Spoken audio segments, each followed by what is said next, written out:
Supervisor Support Training Series, Module 2, Qualities of Leadership, presented by Katie Wilson and David Farrell. Qualities of Leadership Course Description. This module introduces the different qualities associated with a nurse supervisor. It gives examples of leadership qualities as well as descriptions and how to integrate these qualities into your current skill set. The module learning objectives will be to review role modeling and breaking the "it's not my job" mentality. We'll also discuss becoming a motivational leader. Then we'll talk about understanding why empathy is so important, followed up by appreciating generational and cultural differences. Objective 1, role modeling and breaking the "it's not my job" mentality. The example you set will determine how far your staff will go. Consider how your actions are perceived by your staff.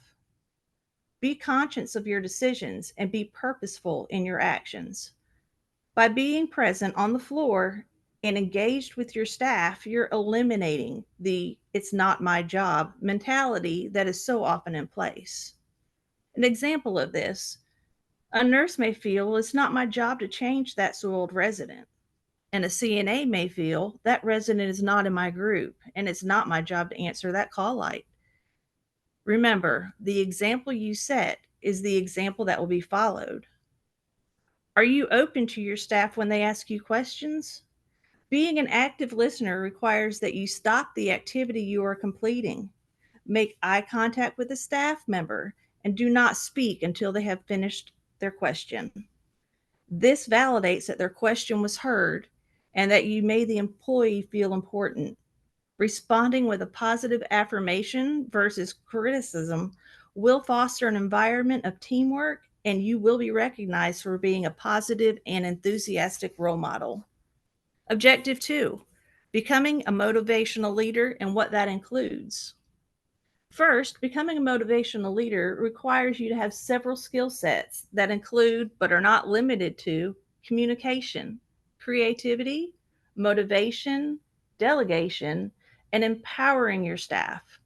Communication includes verbal and nonverbal forms. It's not what you say, but how you say it that your staff will respond to.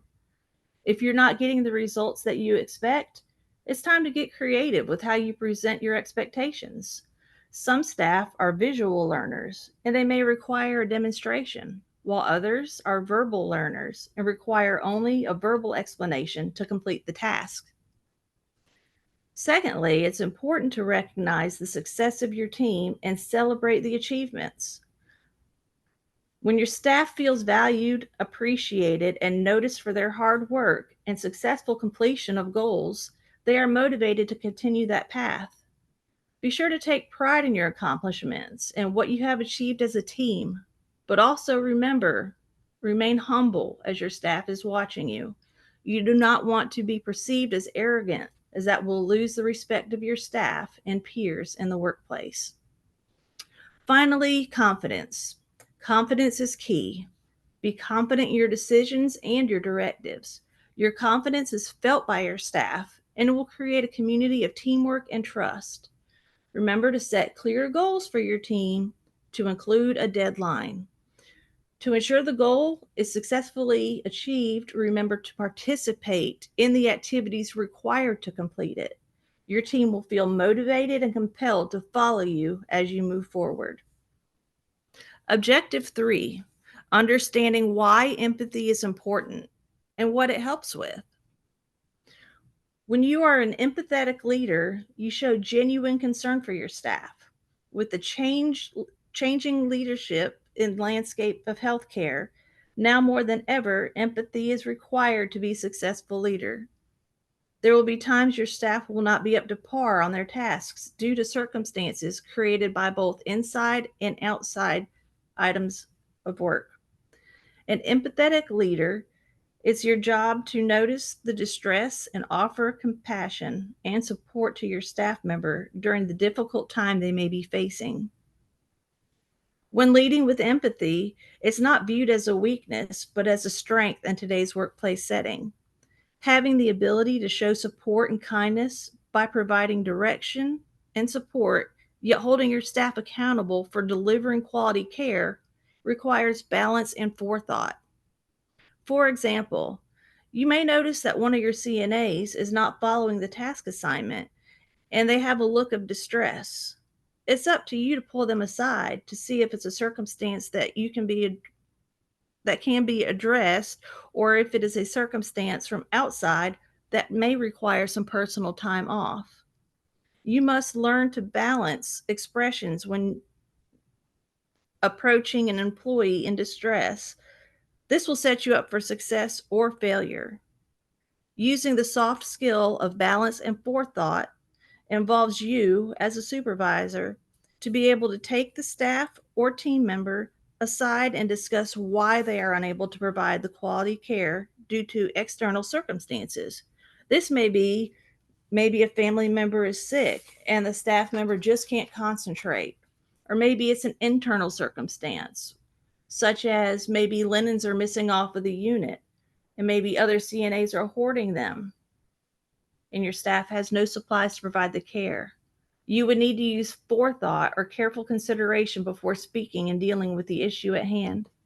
You need to provide balance in the role of supervisor, friend, mentor, or in some cases, peer to peer. This builds trust. Objective 4, appreciating generational and cultural differences are leadership qualities that will help you. Let's discuss how. The caregivers of today come from a very diverse background. Teams are made up of different religions, genders, cultural groups, and ethnicities, as well as life experiences. The level of diversity can enhance the quality of the workplace as they all bring something different to the table. As a leader, you must learn to recognize these diversities of your team and look for any conflicts that may arise due to the cultural differences.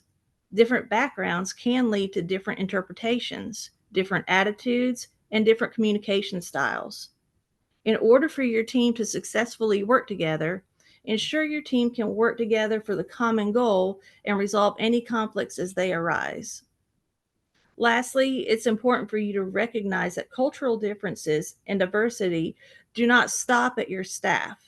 It also includes your residents. Many are not as accepting of diversity as our generation is, and will require you to think strategically when making resident assignments. Some may prefer care to be provided by one race over another or one sex over another. You must be prepared to address prior to any conflicts arising. And now we're going to turn it over to my friend David for a scenario and follow-up questions. Thank you, Katie. Let's crystallize the key lessons from Module 2 through this scenario. At 10 a.m., you observe a confrontation in front of the nursing station where the medication nurse has just verbally reprimanded the activities assistant for transporting a resident to the morning activity before she was able to administer the medication to the resident. The activities assistant is clearly upset and confused as she was asked in yesterday's huddle to make sure the resident attends the morning activity. As the nurse in charge of the unit, it's time for you to act. So, at the right time, when the two of you are alone, you speak to the medication nurse about what you observed and inform her of the discussion at the huddle yesterday. Calmly, you explain that it's better to start by asking questions of staff members before reprimanding, and never to do it in public. Let her know that the resident's activities and social interactions are just as important as his medication.